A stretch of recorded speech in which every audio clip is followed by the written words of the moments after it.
आज मैं एक पीड़ा के साथ अपनी प्रेस शुरू करना चाहता हूं। सामान्यतः मैं प्रियंका गांधी पर कुछ नहीं बोलता, क्योंकि राहुल गांधी पर काफी कुछ बोलने को है जो बोलना पड़ता है। आज शायद पहली बार उन पर मैं टिप्पणी कर रहा हूं। क्या कहा उन्होंने अपनी प्रेस में कि महिला का इस्तेमाल करना चाहते हैं? क्या देश की नारी इस्तेमाल का विषय है? और ये कांग्रेस पार्टी की एक वुमन एमपी जो उस प्रीमियर परिवार से आती है वो बोल रही है। ये कौन सी भाषा है? The woman of India is a commodity जिसका इस्तेमाल हो सकता है। जिस देश की नारी दुर्गा है, काली है, सरस्वती है, लक्ष्मी है, भारत की पूरी आध्यात्मिक विरासत का प्रतीक मां है, उसको आज इस्तेमाल की वस्तु बताया जा रहा है। हम बीजेपी के राष्ट्रीय मंच से इस सोच की भर्त्सना करते हैं और इसी सोच का कारण था कि पहले सारे रिजर्वेशन के बिल को फाड़ा गया।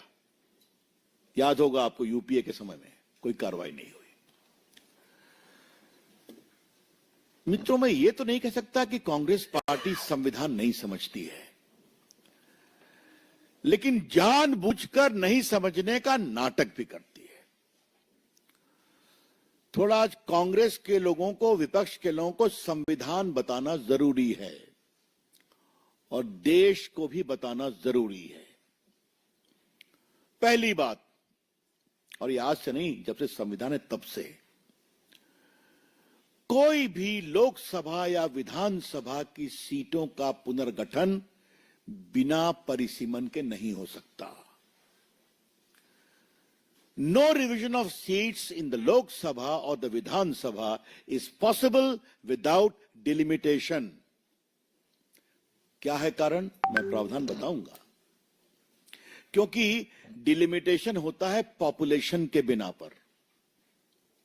पॉपुलेशन तय करता है किसको कितनी सीट मिलेगी, लेकिन उसकी संस्था क्या होगी वो डिलिमिटेशन कमीशन होगा। मैं पहले आपके सामने संविधान की धारा 81 पढ़ना चाहता हूं, खास करके कांग्रेसियों की समझदारी के लिए। Subject to the provision of the House, the people shall consist of not more than 530 members chosen by election from the constituency of the state and not more than 20 from the union territory. दूसरा क्या है, और ये समझिए मैं clause 281 का पढ़ रहा हूं। 81 clause 2, there shall be allotted to each state a number of seats in the House of the People in such manner that the ratio between the number and the population of the state is the same as far as possible. और दूसरा क्या है, the state shall be divided into territorial constituency and so on and so forth. तो population की बिना पर seat होगी। और ये कैसे होगा, इसका सबसे इंपॉर्टेंट चीज आप जान लीजिए। क्लॉज 3 पढ़िए। In this article, the expression population means the population as ascertained in the last preceding census of which the relevant figures are available. Population कौन होगा? जो पिछले सेंसस का फिगर अवेलेबल हो। अब आता है readjustment after each census, article 82. Upon the completion of each census, the allocation of seat in the House of the People and the state into territory shall be readjusted by such authority and in such manner as the parliament may by determine. ये authority है delimitation commission जो adjust करती है। 2002 में एक विषय आया, 2001 का सेंसस कंप्लीट हो गया। जो बार बार वाजपेयी जी की बात करते हैं ना, उसको भी क्लैरिफाई करना जरूरी है। उस समय एक बहुत आशंका प्रकट की गई कि पॉपुलेशन पर करेंगे 2001 में तो दक्षिण भारत के तो स्टेट्स का पॉपुलेशन कम हो गया है, क्योंकि वहां परिवार नियोजन काफी हुआ है, तो हम तो सफर कर जाएंगे। तो वहां पर एक निर्णय किया गया 2001 में, वो ये था कि Also, until the relevant figure for the first census taken after the year 26 has been published, it shall not be necessary to readjust. The allocation of seat in the House of the People to the state shall be on the basis of 1971 census. तो संविधान में बंदिश लगाई गई कि 2026 के census होने तक 1971 के सेंसस पे ही चलेगा। ये 543 सीट 1971 के सेंसस की है, जो माननीय अमित शाह जी ने कल कहा। उस समय देश की आबादी थी 54 करोड़, आज देश की आबादी है 140 करोड़। जैसा बताया माननीय स्मृति जी ने, वो कहती है हम डिलिमिटेशन कमीशन को नहीं मानते हैं। तो क्या मानते हैं आप? अब जरा हम आते हैं 2023 के कानून पर।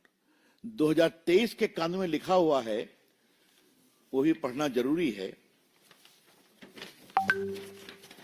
Article 334, notwithstanding anything in the foregoing provision so and so, the provision of the Constitution relating to reservation of seats for women in the House of the People and of the Assembly shall be come into effect after an exercise of delimitation is undertaken for the purpose of after relevant figure for the first time is taken after the commencement of the Constitution amendment.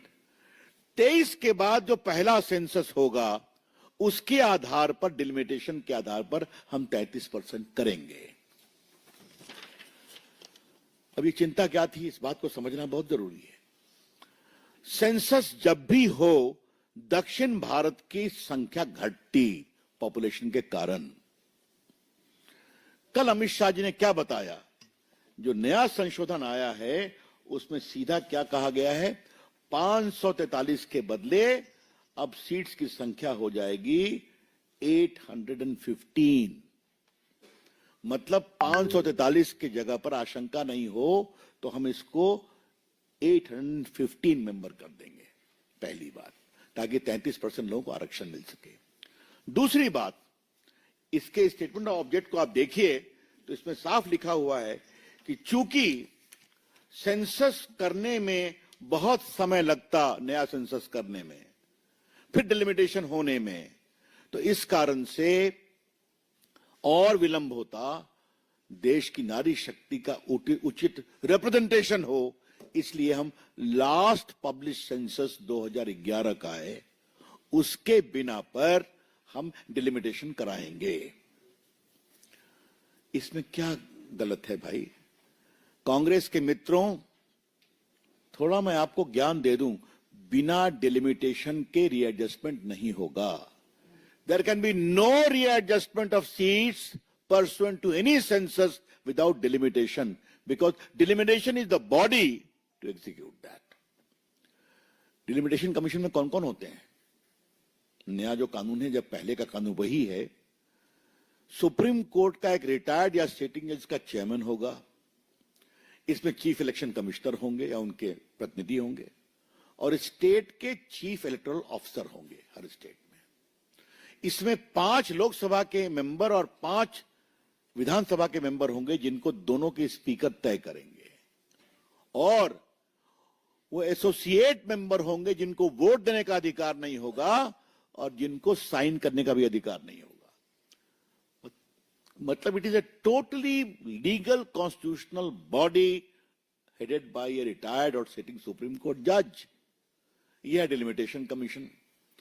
Priyanka ji, Rahul ji से सवाल पूछना उचित है, समझदारी उन पर क्या है मुझे पता नहीं है, लेकिन मुझे यह बताइए आप कि आज तक कोई भी सेंसस का रीएडजस्टमेंट बिना डिलिमिटेशन कोई जगह हुआ है क्या? तो ये कौन सा तर्क दे रहे हैं आप कि हम डिलिमिटेशन के बिना करना चाहते हैं? अनकॉन्स्टिट्यूशनल, शेमफुल, कॉन्स्टिट्यूशनली इलिटरेट, या फिर जानबूझकर विरोध करने के लिए विरोध। एक और बात जाननी बहुत जरूरी है, और यह मैं दक्षिण भारत के लोगों को सावधान करना चाहता हूं। कांग्रेस पार्टी का यह तर्क जो है कि 543 में ही 33% कर दीजिए, तो पॉपुलेशन तो उनकी कम है उत्तर भारत की तुलना में, तो 543 में अगर पॉपुलेशन के बिना पर रीएडजस्टमेंट होगा तो उनकी सीटें कम हो जाएंगी।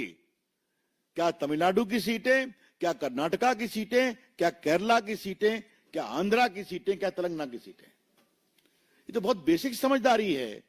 माननीय अमित शाह जी ने क्या कहा, सबको इतनी इतनी सीटें मिलेंगी, जिसको आप जानते हैं, मुझे दोबारा बताने की जरूरत नहीं है। तो जो पूरा सेंसस का एक्सरसाइज इक्विटेबल है, समरूप है, समावेशी है, उस पर इन लोगों ने बात की है। और बहुत पीड़ा की बात है कि दक्षिण भारत के लोग भी इस झांसे में आए हैं या सच्चाई समझना नहीं चाहते। जैसा बताया गया स्मृति जी के द्वारा, we are committed to women empowerment, और ये हमने सिर्फ कहा नहीं है, करके दिखाया है, जो गवर्नेंस के मॉडल को बताया। आज हमारी बेटियां राफेल की भी पायलट हैं। आज हमारी बेटियां, जो पूरा मंगलयान गया था, उसमें majority of the scientist were women. आज हमारे सेना में कमांड करने का अधिकार मोदी जी की सरकार ने महिलाओं को दिया है, और बाकी तो आपने देखा ही है। ये ड्रोन दीदी, और मेरे बिहार में तो हमारी आजीविका दीदी ने कमाल कर दिया है। ये जमीन पर बदलाव हुआ है, ये आपसे हम कहना चाहते हैं। और दक्षिण भारत में जो डीएमके पार्टी और उनके नेता जो इसकी प्रति जला रहे हैं, उनको मैं कहना चाहूंगा, the leaders of DMK are deliberately unconsciously robbing the women of Tamil Nadu of their constitutional right to be a part of a total process as an MP और MLA, ये हम कहना चाहेंगे। तो मित्रों, ये कुछ मोटी बात मुझे आपको बतानी थी। जो आपके प्रश्न होंगे उसका हम उत्तर देंगे। कल विस्तार से माननीय गृह मंत्री जी ने इसको समझाया है, माननीय प्रधानमंत्री ने कहा है, संविधान स्पष्ट है, मंशा स्पष्ट है। ये सीधा क्रेडिट लेने की बात करते हैं, लेकिन उनका एक अहंकार है, मोदी जी का कोई भी अच्छा काम नहीं होने देंगे, और उसमें अगर महिलाओं के अधिकार भी होंगे उसका भी विरोध करेंगे। 3 तलाक का तो बिल मुझे ही मूव करने का सौभाग्य मिला पूर्व कानून मंत्री के रूप में, इन्हें हाउस में खुला विरोध किया। बाकी शाहबानों का केस तो आप जानते ही हैं, जो महिलाएं कश्मीर की थी, उनके साथ अत्याचार हुआ, आर्टिकल 370 का विरोध किया। तो हर बार महिला के हित के हर निर्णय का विरोध करना है, और ये तो उसका हाइट हो गया कि इतने ऐतिहासिक संवैधानिक पहल थी, उसको फ्रस्ट्रेट किया। लेकिन देश की जनता उनको क्षमा नहीं करेगी। जमीन पर इसका जबरदस्त असर होगा, और हम इसको गांव-गांव तक बताएंगे किस प्रकार से इन्होंने जानबूझकर योजनाबद्ध तरीके से महिलाओं के अधिकारों का हनन किया। Thank you. Neeraj Pandey, Zee news.